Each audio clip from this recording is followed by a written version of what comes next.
Welcome to રસોઈની રંગત. હું છું શ્રુતિ અને આજે આપણે બનાવીશું મેથીના ગોટાની રેસીપી. બહાર ફરસાણવાળાની દુકાને મળે તેના કરતાં પણ એકદમ ટેસ્ટી પોચા રૂ જેવા જાળીદાર ગોટા તમે ઘરે તૈયાર કરી શકો છો.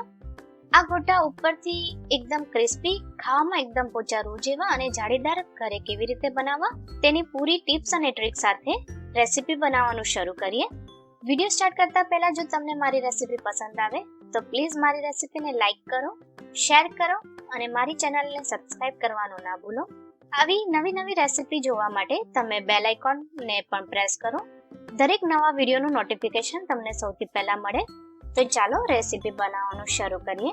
તો તેના માટે આપણે અહીંયા 2 કપ ચણાનો લોટ લીધો છે. તેની અંદર 1/4 કપ તમારે સોજી એડ કરવાની છે. સોજીની જગ્યાએ તમે બેસનનો કરકરો લોટ યા તો ઘઉંનો કરકરો લોટ પણ તમે એડ કરી શકો છો. આનાથી ભજીયા એકદમ ક્રિસ્પી બને છે, તો તમે ચોક્કસથી એડ કરો.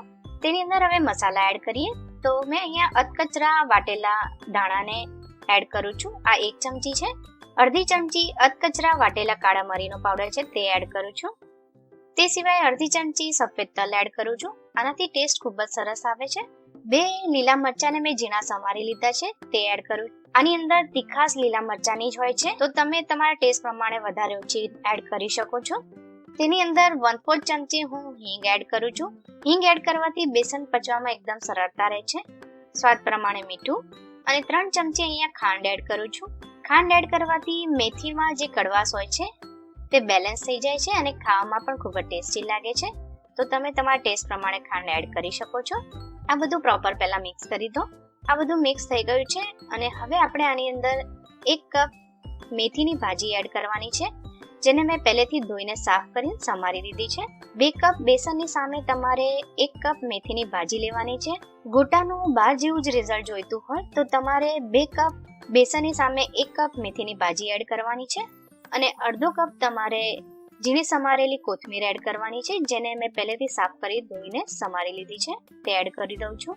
હવે આપણે અહીંયા 3/4 કપ મેં પાણી લીધું છે. તેને થોડું એડ કરતા જઈને આપણે બેટર બનાવવાનું છે. મેં અહીંયા 3/4 કપ પાણી લીધું તો એ બધું એડ કરી દીધું છે. બેટર પણ પ્રોપર મિક્સ થઈ ગયું છે. હવે આની અંદર આપણે 1/4 ચમચી ખાવાના સોડા એડ કરવાના છે. સોડાને વધારે એડ નહીં કરવાનું, નહીતર તળતી વખતે તમારા ગોટા એકદમ લાલ થઈ જશે. સોડાને એક્ટિવેટ કરવા માટે મેં અડધો લીંબુનો રસ એડ કર્યો છે. એને પ્રોપર મિક્સ કરી દો. આ બધું પ્રોપર મિક્સ થઈ ગયું છે. હવે આની અંદર આપણે નવસેકું ગરમ તેલ છે તેને એડ કરવાનું છે. તો અહીંયા 2 ચમચી નવસેકું તેલ એડ કરું છું, જેનાથી ભજીયા એકદમ ક્રિસ્પી બનશે ઉપરથી. તેને પણ પ્રોપર મિક્સ કરી દો. જે નાની ટિપ્સ અને ટ્રિક્સ આપું છું તે પ્રોપર ફોલો કરશો તો તમારા ગોટા પણ એકદમ બહાર જેવા જ બનશે. હવે હું તમને હાથથી બતાવી દઉં. બેટરની કન્સિસ્ટન્સી તમારે આ રીતની રાખવાની છે, જેથી સરળતાથી તમે મેથીના ગોટા બનાવી શકો. હવે ગોટાને આપણે તળી લેવાના છે. તો મેં તેલને ગરમ કરવા મૂકી દીધું હતું. તેલ ગરમ થઈ ગયું છે. તેને ચેક કરવા માટે મેં બેટર થોડું નાખ્યું છે અને ધીમે રહીને બેટર ઉપર આવ્યું છે. એટલું તેલ ગરમ જોઈએ આપણને. હવે આની અંદર આપણે મેથીના ગોટા એડ કરી દઈએ. કઢાઈમાં જેટલા આવે છે તેટલા એડ કરી દો અને ગેસની ફ્લેમ તમારે લો ટુ મીડિયમ રાખવાની છે અને ગોટાને ફ્રાય કરવાના છે. બહુ હાઈ ફ્લેમ પર તમારે ગોટાને નથી તળવાના, નહીતર ઉપરથી એકદમ લાલ થઈ જશે જેવા નાખશો તેવા જ, અને અંદરથી ખાવામાં કાચા લાગશે.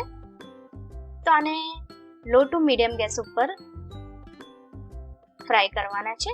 થોડીવાર પછી ઝારાની મદદથી ઉપર નીચે કરતા જાઓ અને મેથીના ગોટાને લાઇટ ગોલ્ડન બ્રાઉન કલરના થાય ત્યાં સુધી ફ્રાય કરી લો. મેથીના ગોટાને વધારે તમારે ડાર્ક કલરના નથી ફ્રાય કરવાના. આવા લાઇટ ગોલ્ડન બ્રાઉન કલરના થાય એટલે તમારે પ્લેટમાં કાઢી લેવાના છે. આવી જ રીતે હું બાકીના ગોટા પણ ફ્રાય કરી લઉં છું. તો તૈયાર છે આપણા મેથીના ગોટા, જેને મેં બેસનની કઢી સાથે સર્વ કર્યું છે. બેસનની કઢી ઘરે કેવી રીતે બનાવી તે મેં પહેલેથી જ વિડીયો ચેનલ પર બતાવેલો છે. તો તમારે એ વિડીયો જોવો હોય તો તેની લિંક મેં ડિસ્ક્રિપ્શન બોક્સમાં આપી છે, તો તમે ત્યાં જઈને જોઈ શકો છો. તેની સાથે મેં ડુંગળી અને મરચાં પણ સર્વ કર્યા છે. એક મેથીનું ગોટું તમને તોડીને પણ બતાવું છું કે ઉપરથી એકદમ ક્રિસ્પી અને ખાવામાં એકદમ પોચા રૂ જેવા જાળીદાર બન્યા છે. તમે જોઈ શકો છો. લુક વાઇઝ પણ એકદમ સરસ લાગે છે. તો આ રીતે તમે બધી ટિપ્સ અને ટ્રિક્સ સાથે મેથીના ગોટા બનાવશો તો પહેલી જ વારમાં તમારા ગોટા એકદમ પરફેક્ટ બહાર ફરસાણવાળાની દુકાને મળે તેવા જ બનીને તૈયાર થશે. બધા જ વ્યુઅર્સને બધાને મારા તરફથી દિવાળી અને બેસતા વરસ માટેની શુભકામનાઓ. આઈ હોપ તમને આજનો વિડીયો પસંદ આવ્યો હશે.